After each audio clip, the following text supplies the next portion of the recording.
But what I would like to argue, and I'll end on this note, is that this is not just war weariness. Iraq and Afghanistan may have been the catalyst, but what it has mostly exposed, I believe, is that Americans no longer, at least many Americans, no longer remember or understand what in the world we're doing out there.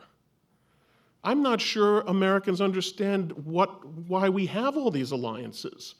And I haven't seen the polling lately, but I'd be worried about asking the American people if they remember that we have an Article 5 commitment to defend Estonia or Lithuania, much less Japan in the conflict over the Senkaku Islands, much less other commitments that we've made to defend rocks in the South China Sea.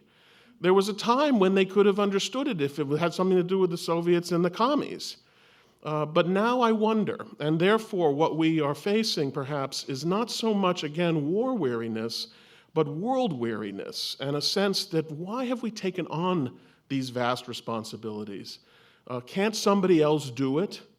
Or why does it need to be done at all?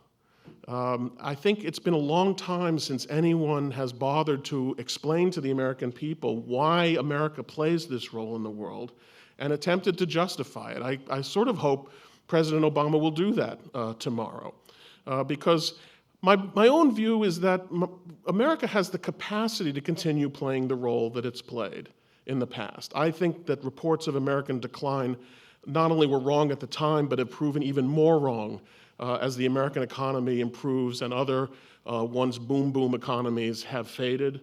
I think America's capacity, both militarily, politically, and I say politically because if you look around the world, the one thing that the world wants from the United States is not less America, but generally more America.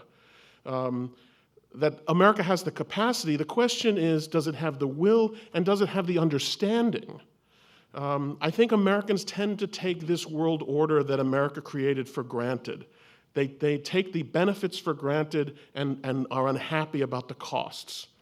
And I think, therefore, that our politicians, and not just President Obama, but members of both parties, if we care about sustaining this world order, have a real hard, and it's hard, a hard job to do, solving the problem that Roosevelt was worried about, which is convincing Americans without an obvious threat, like the Soviet Union, to continue supporting a world order with all the costs, both financial in terms of human lives and also the moral costs of doing so. That's my question mark right now.